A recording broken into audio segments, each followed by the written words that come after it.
Good afternoon. It's Wednesday, the 19th September 2018, just after 1 o'clock. Welcome to UK Column News. Your host today, Mike Robinson, myself, Brian Gerrish, and we're delighted to be joined by David Ellis from Strategic Defence Initiatives. Well, there's only one starting place today, I think, and that's Idlib.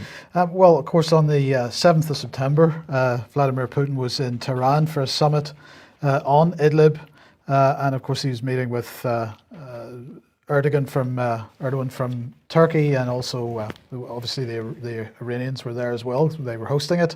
Well, that was followed up on Monday this week with a meeting in Sochi where they decided, well, they agreed plans for a ceasefire, for a deconfliction zone in Idlib, and so this is many people saying that it leaves the fate of the terrorists in a bit up in the air. It's not really clear. Well, in fact, it seems to be pretty clear to me, because what they're saying is that these terrorists represented a threat both to the city of Aleppo and to our military facilities in Syria. He's pretty clear in his position in it. Turkey's pretty clear in his position in it.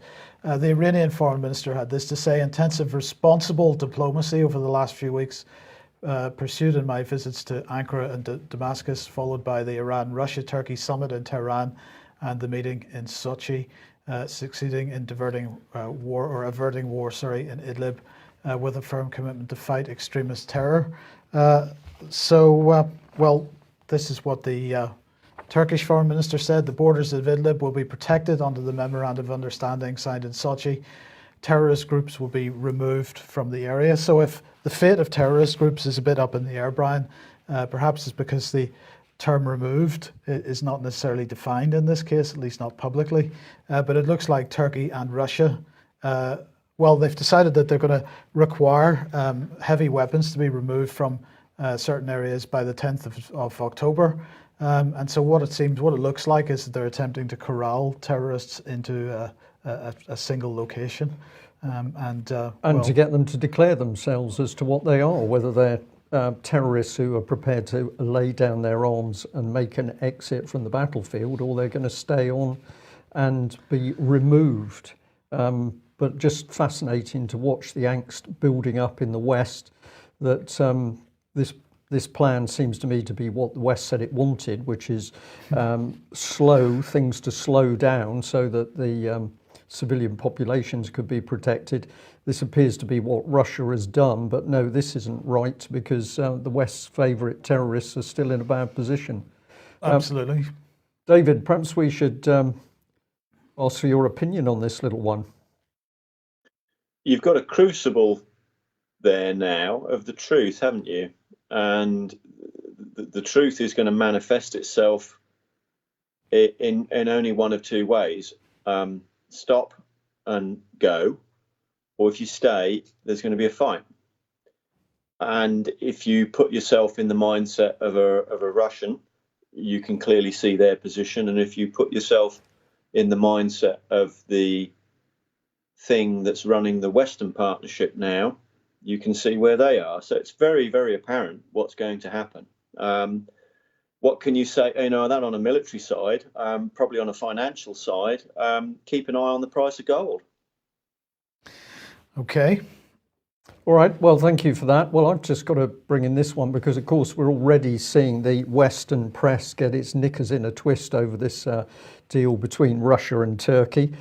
Here's the Independent: expect the worst. Russia-Turkey deal over military buffer zone in Syria's Idlib met with scepticism.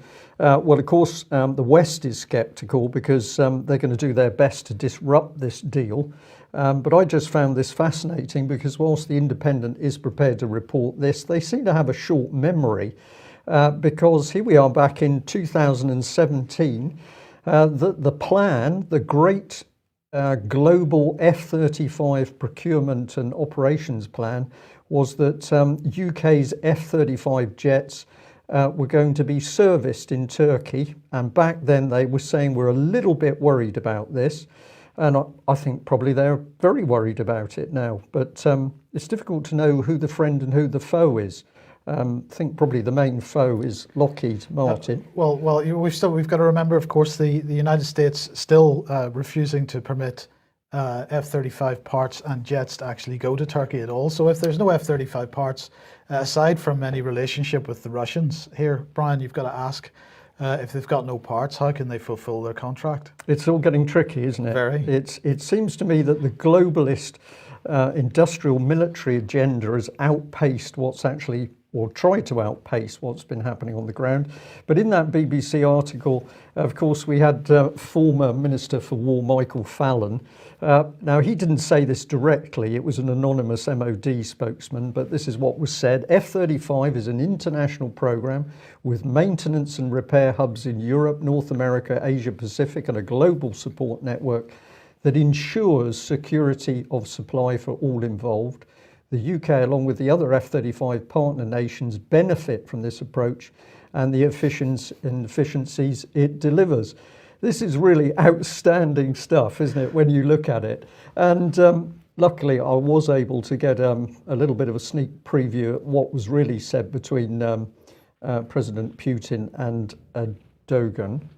And this is what I think was said. That's great. We'll supply Turkey with S-400 missiles to shoot down the F-35s, and you give us the Lockheed F-35 engine servicing subcontract to repair what's left. Excellent.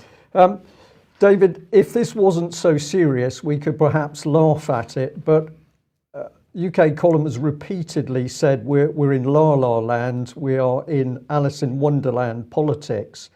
It is utterly bizarre what is going on. Of course, it's no wonder that we've got nearly a third of Britain's MPs having to have some mental health counselling. That's what we've been told over the last few days. Our MPs need to have mindfulness training in order to cope with the job. But the reality is that they can't cope with the job. We're seeing breakdown. This isn't educated, an educated thought process. This is somebody on drugs.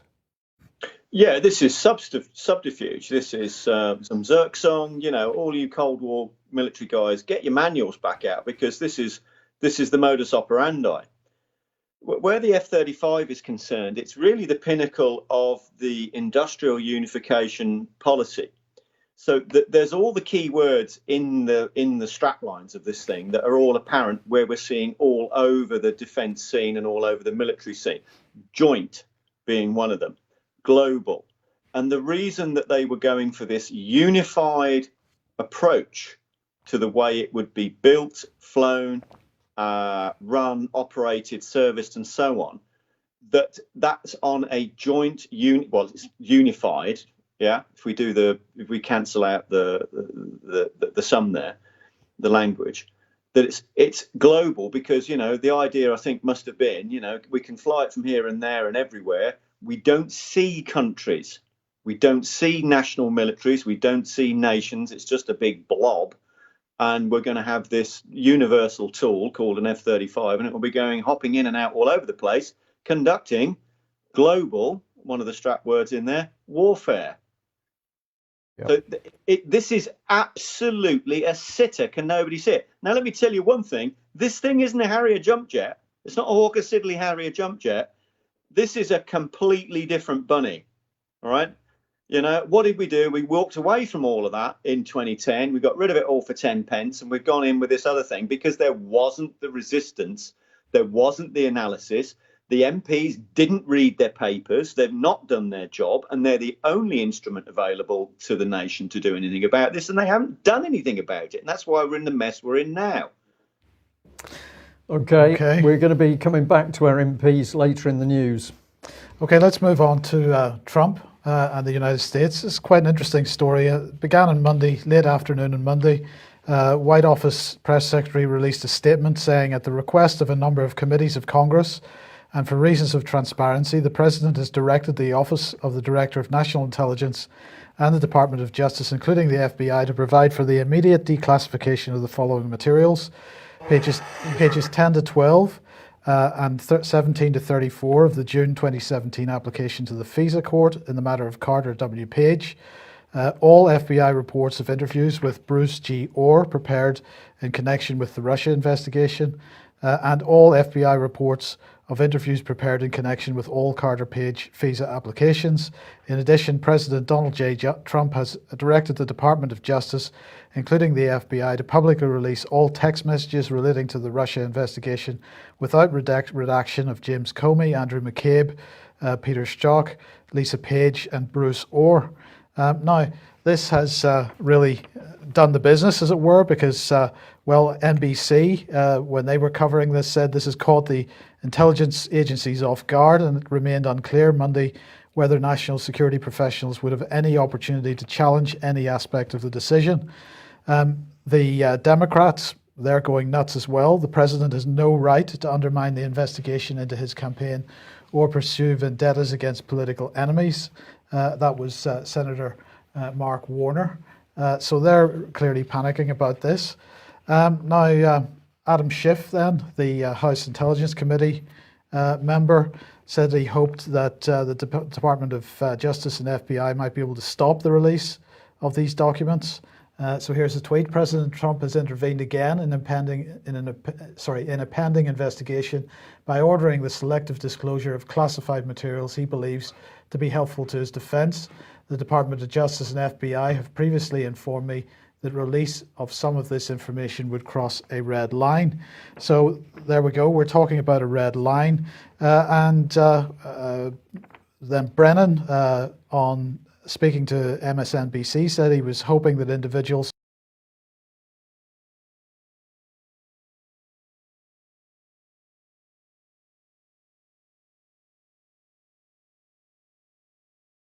in order to further try to subvert the Mueller investigation.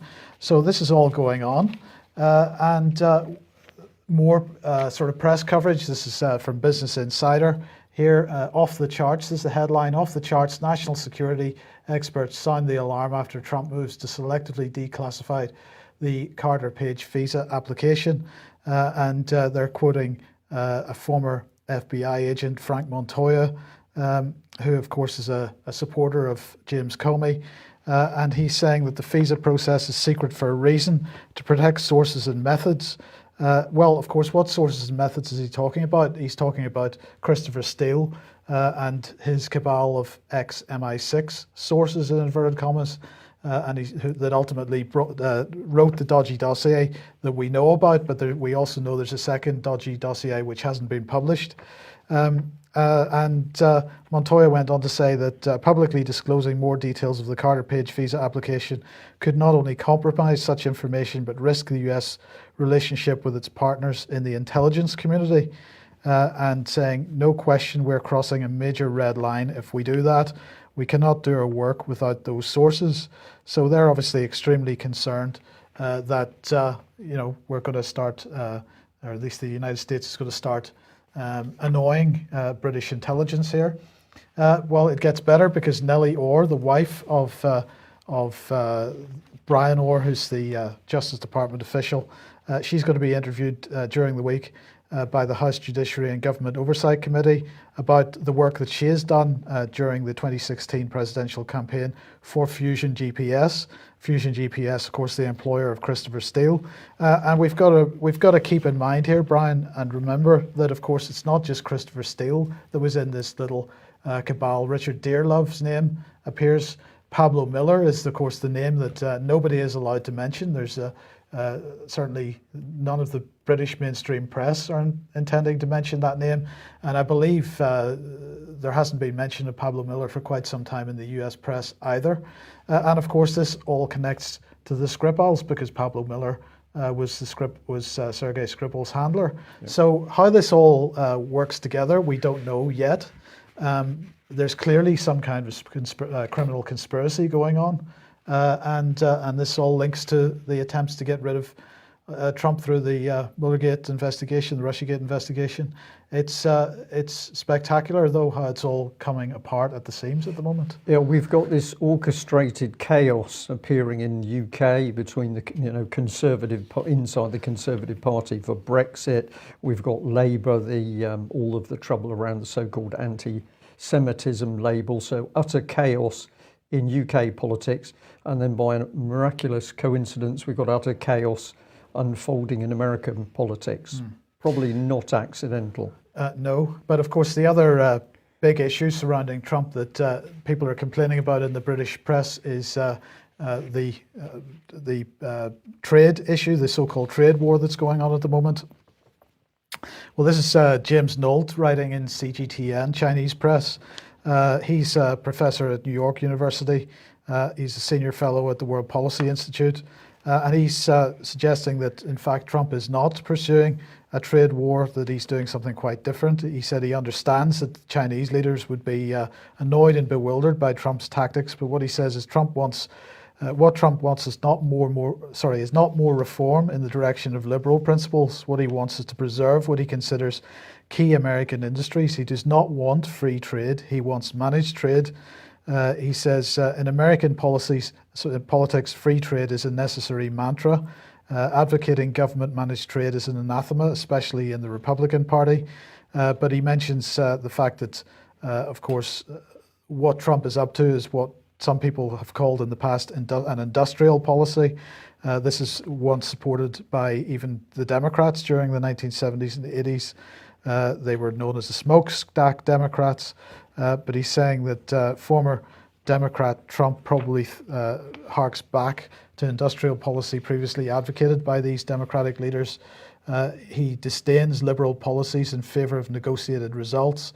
This is the inspiration behind his campaign rhetoric that so resonated with industrial workers in Middle America, perplexing bi-coastal liberals like candidate Hillary Clinton and House Speaker Nancy Pelosi. Trump speaks a language no longer in fashion in either party. It's somewhat cryptic to the uninitiated. It must be translated for those ignorant of American political history.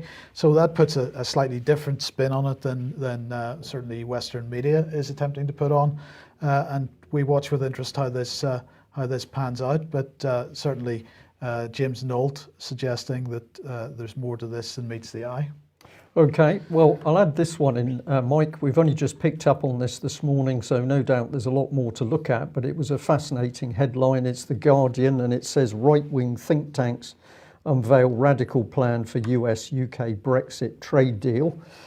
Groups linked to Trump and Fox want foreign competition in NHS and regulations bonfire. Now, I picked up on the NHS bit. I found this absolutely fascinating because, of course, ultimately it's not the fault of the American firms who want a slice of the NHS action. It's the fault of our own devious politicians that are giving the NHS away.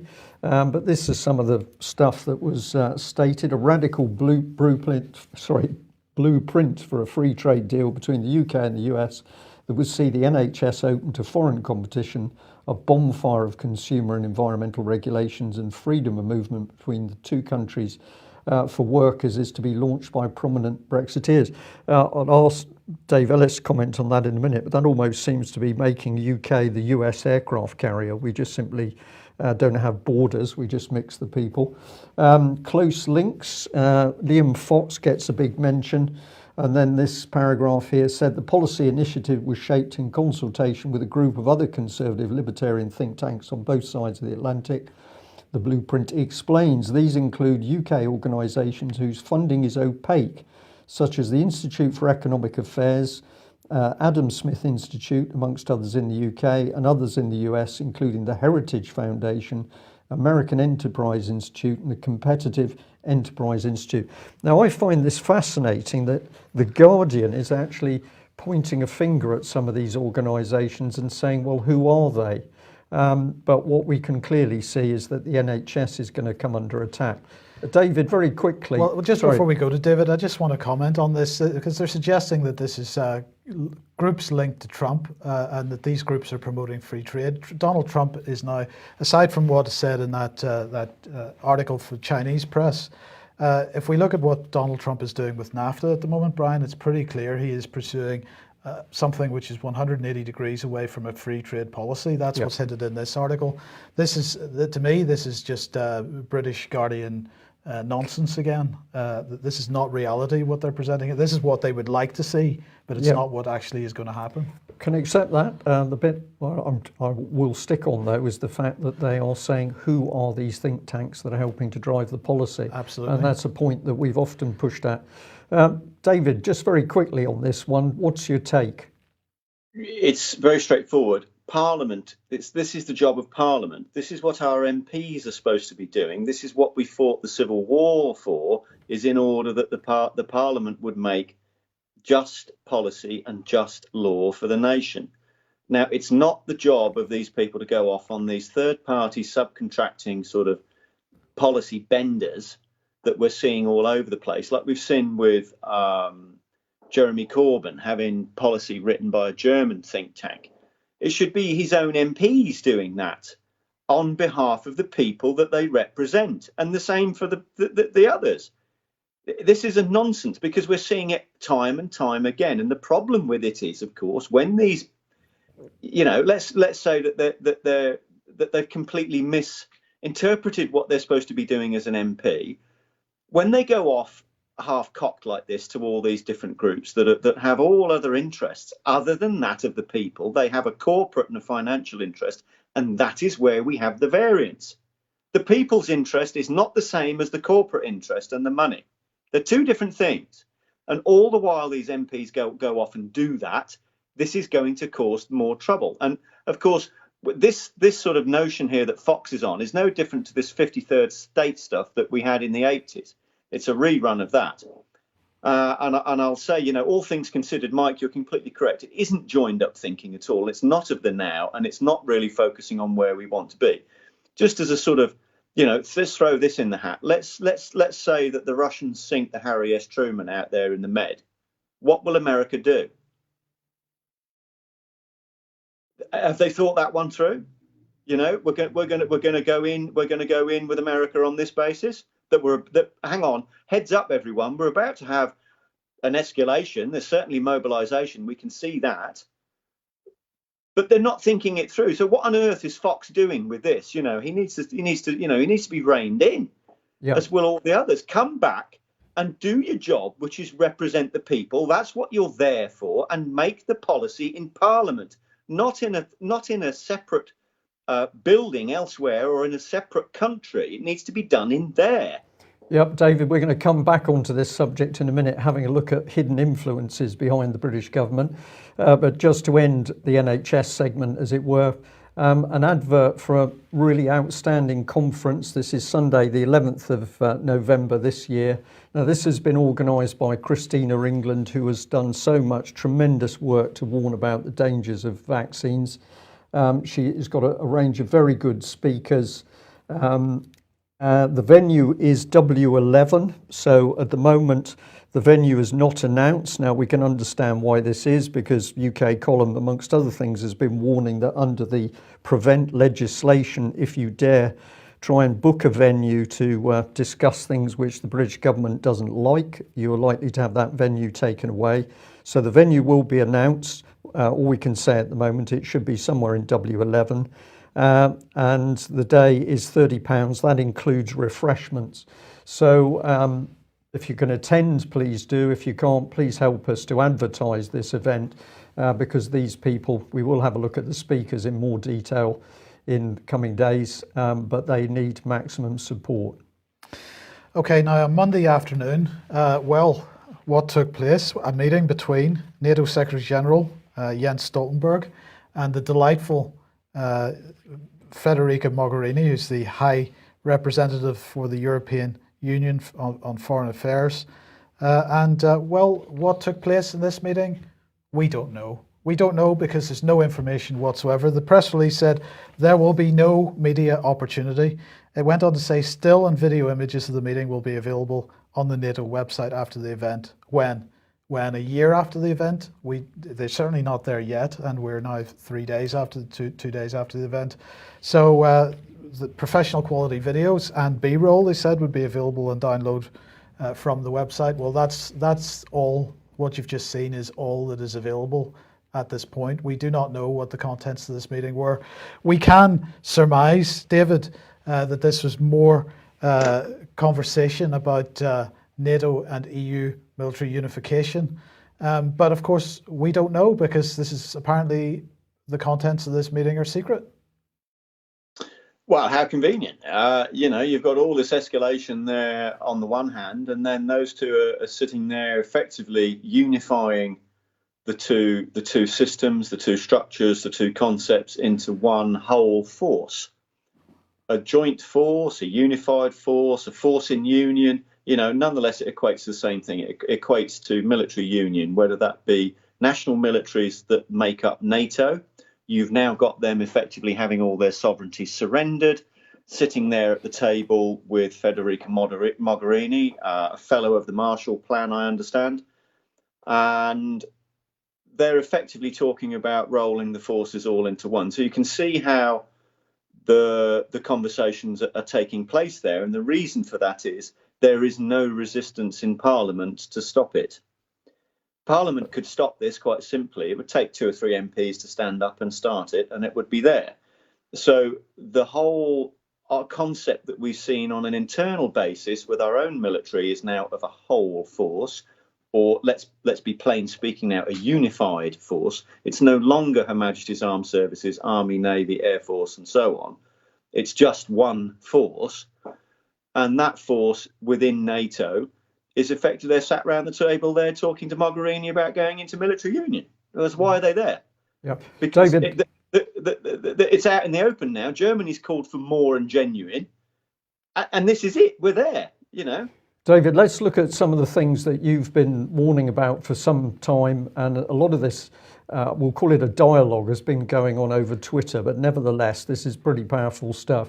This is one man who has been of great interest, Major General Charlie Stickland, Royal Marines. Now, we tweeted this out. You prompted us on it, but we tweeted this out a couple of months ago, where to my mind, he was acting like a schoolboy. So he's promoting himself, writing his report, getting ready to brief the EU Political and Security Committee on EU NAV4 over brackets our recent achievements. I just found this nauseating, and particularly that he would be prepared to stand gloating next to the EU flag. Now, you also picked up on this one, another tweet. Pleasure to meet Vice Admiral Ben Key at the Northwood HQ as we discussed maritime security in our 10th year of counter-piracy operation. 10 years and they still can't get rid of a few pirates with machine guns in dugout canoes. But what you pointed out here is we seem to have at least got the national flag back alongside the European Ring of Stars. What can you tell us about this? What's happened here is, of course, is that Brian and I, we've looked at this for quite some time since Lieutenant General David Leakey, head of EU military staff, despite the fact at the time there was a denial that there was no EU military. So that's an oxymoron, isn't it? Even for the likes of members of conservative members of the Defence Committee. So what we've seen here, for quite some time, a great deal of promotion here at joint, the lovely word again, joint headquarters there at Northwood, Royal Navy Northwood, with EU NAV4, and all stood in front of EU flags. So since we've had this public outcry, public pressure developed from pushing the 3-para insignia issue, where they had EU insignia, we've seen this reaction. We've seen this reaction now at Northwood. I've had quite a good go on Twitter with Royal Marines and officers, and what we found is that there's definitely been a reaction, and this you can clearly see is the reaction. So whilst we think we've got a hive of the senior officers' Twitter feeds being conducted from a single point somewhere in media propaganda control in Whitehall, the lower ranking officers are running their own feeds probably wherever they're geographically sited on their own. And some of these Royal Marines, so thank you to them, have gone, hang on a minute, this guy's right, where's the Union flag there? And they've gone and put it there. So this is working. People are now talking. This is apparent. We've seen that EU flag there with British officers in British officer uniform stood there for quite some time, 5-6 years or more now. We've been looking at this, and now all of a sudden, a bit of pressure, we've got a Union flag. People are starting this. Maybe they're starting to think what's going on. So the analogy I made was, well, what would happen if we put an EU flag on the Tower of London for all the public to see? What would happen? There would, of course, be an outcry like you've never seen. But of course, no one can see there in Northwood. It isn't open to the public. This is not on mainstream media. The general public and the 17.4 million people, as you quite rightly alluded to, Brian, have not seen this. But a little bit of pressure here amongst some of the Brexit groups and the Brexit people and campaigning, and this has happened. So what it's telling us is we need to do more. Yeah, we need to do more. Now, this is very encouraging because Veterans for Britain has been pushing out some interesting tweets as well. People need to go to their Twitter page to read this stuff for themselves.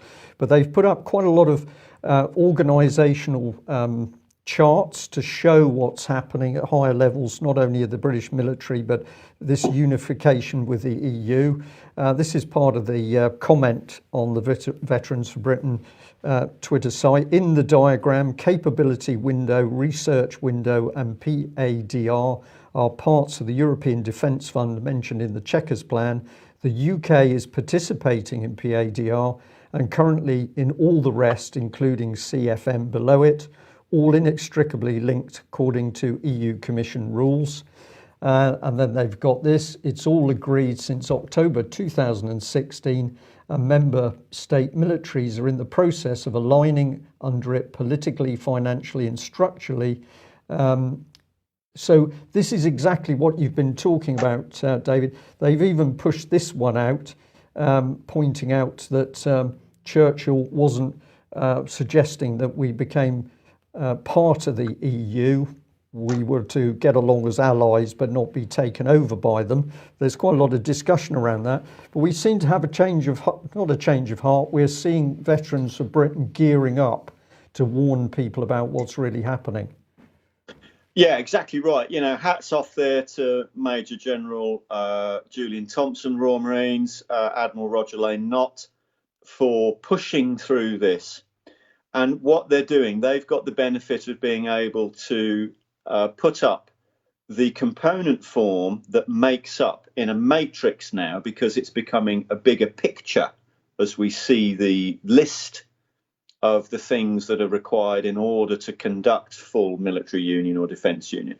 So what they're doing is they're putting up, the fleshing out of this component form. So I'm calling that a matrix. So if you look on their lead Twitter feed, you'll see a lovely honeycomb diagram with all of the sections that the EU are making and the structure to effect military union, defence union. So it's, as we've said, it's a bureaucratic elephant. Imagine how, it's a massive undertaking, but, they're doing it, it's happening. And the key thing is, of course, is despite Brexit, despite the vote, it's the only thing that's been agreed prior to Brexit campaign, during the Brexit campaign, and subsequent to the vote and the instructions to leave the EU, that this still is being agreed to. There is nothing happening in the cabinet to stop it at all. Right. So well, David, let's go on through this a little bit more and have a look at a particular politician, Stuart Andrews. So we've got a tweet here where the EU Defence Agency is crowing that there's been a good meeting between the European Defence Agency Chief Jord Domek and the Minister for Defence Procurement, Stuart Andrews, yesterday. And there's the picture of them shaking hands. So the government's talking Brexit. There is no Brexit, and certainly not in a military sense, absolutely not. I went to have a look at this minister, so we go and see what he said on his own Twitter page. And you get a different angle, so it's softer, and it's suddenly introduced NATO. So we can see that meeting where he's really dealing with the EU, but you look on his Twitter page and all of a sudden he's drifted in NATO, and he's got, I think that's the Danish defence minister. He's obviously very smitten with her. I was fascinated by some of the comments that people had made in relation to this tweet.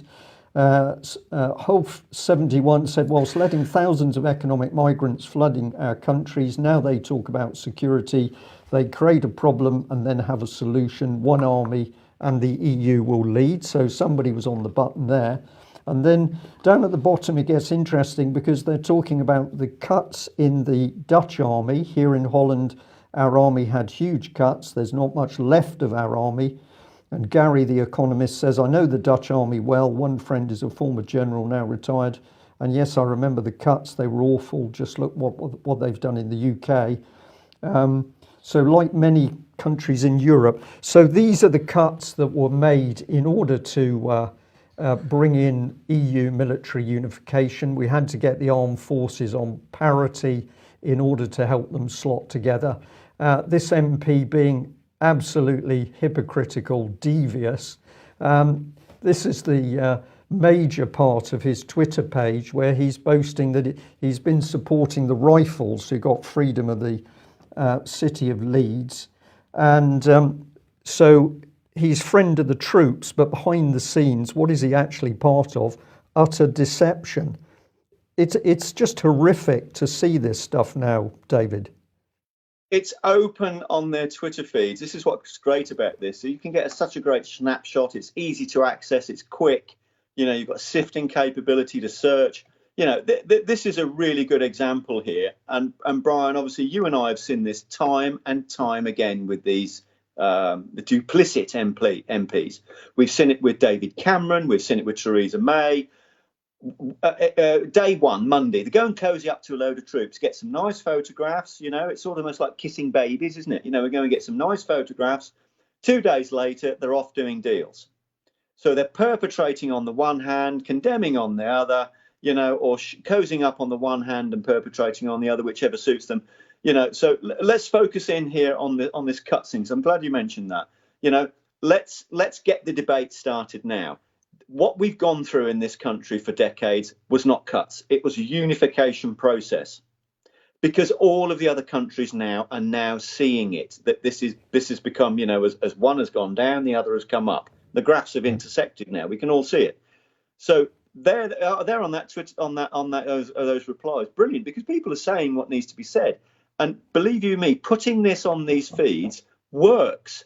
There's where, you're not having an internal conversation. You're having a conversation with them. They've got to start feeling the public pressure.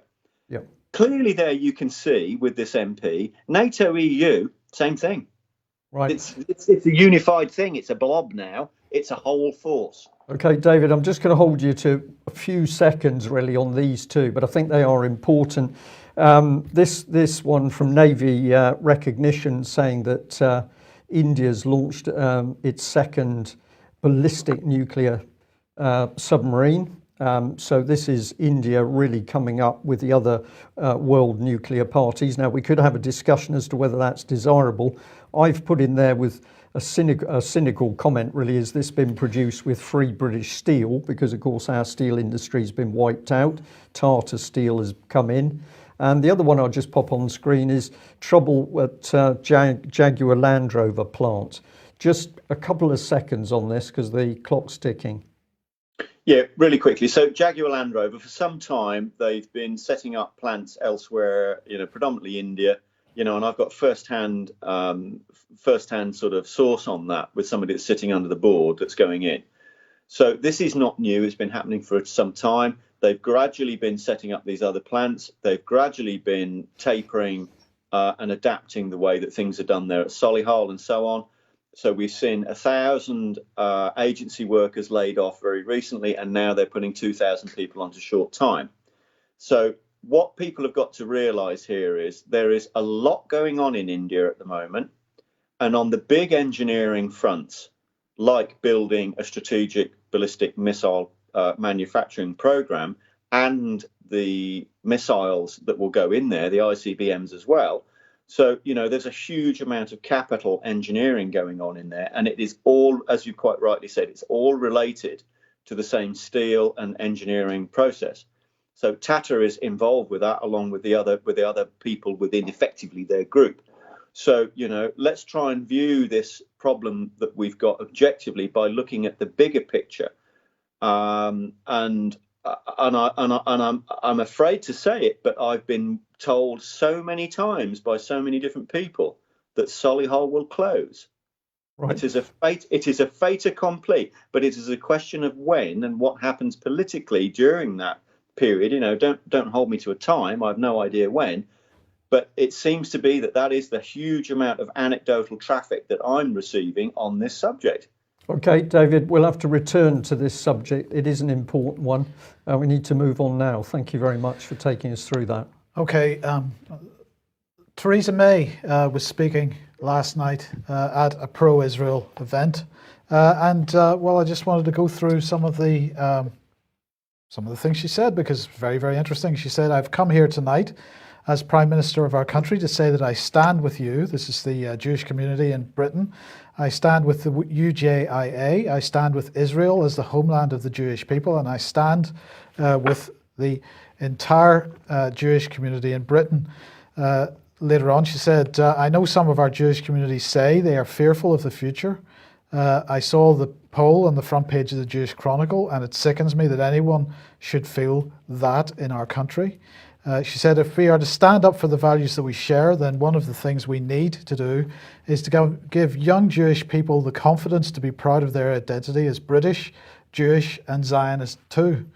Indeed, one of the most sickening aspects of anti-Semitism that tries apparently to suggest Israel is a racist endeavour is that those voices seek to separate the Jewish diaspora in our country from their connection with Israel. For I'm not just proud to support Israel, I'm proud of our role in the creation of Israel, and I want to build the strongest and deepest possible relationship between our two countries." I thought that's what she wanted to do between Britain and the European Union, but apparently not. Better with Israel. "So I am clear that we will always support Israel's right to defend itself, and in a world where Britain and Israel increasingly face the same shared challenges and threats, I'm just as clear that our security services will continue to deepen their excellent cooperation to keep all our people safe. And like everyone here tonight, I want to see progress towards a lasting peace, a peace that must be based on on a two-state solution with a safe and secure Israel alongside a viable and sovereign Palestinian state." That was the only sort of thing she said in the other direction. Everything else was absolutely supportive and pro-Israeli policy. "Under my leadership in the UK," she said, "the UK will always be a real and trusted partner for Israel, supporting Israel's security and prosperity, not just through our words, but also through our actions. So too, I will act to stand with our Jewish community by rooting out the scourge of anti-Semitism here in our own country, just as I will stand with every community in Britain to fight racial and religious hatred in any form. Let me be clear, you cannot claim to be tackling racism if you're not tackling anti-Semitism. Criticising the actions of Israel is never and can never be an excuse for questioning Israel's right to exist, any more than criticising Britain's actions could be an excuse for questioning our right to exist." She also lauded the fact that, Brian, that Israel had helped the White Helmets escape from problems from southern Syria when they got into difficulties there.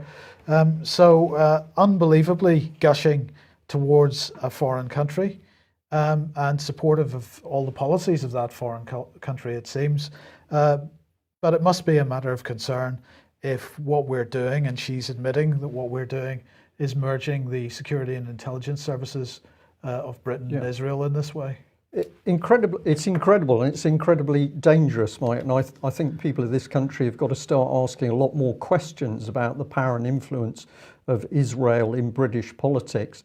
If we weren't talking Israel, I often say if we were talking Italy, for example, and we were saying that Italy is helping to form British foreign policy, internal British policy, or perhaps that pressure coming through the Vatican, people would be saying, what is going on here? But Theresa May stood up and gushed, as you've said, but let's just remind ourselves that only a couple of years ago, what did we have? Well, we had the young David Cameron saying that his support for Israel was unbreakable. We took him on at this and said, well, basically, who's your master? What did he say? My belief in Israel is unshakable. I'm proud of the key role Conservative Friends of Israel plays within our party.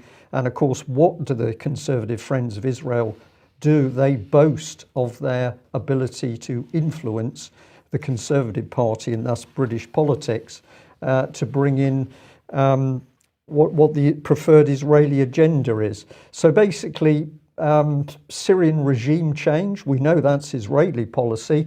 Is that what's really happening in UK now? It's not British formed policy. This is dictated Israeli policy.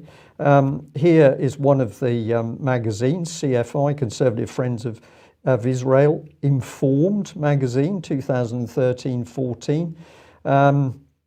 And who've we got? Well, we've got a lot of people. We've got David Cameron featured. We've got Francis Maude.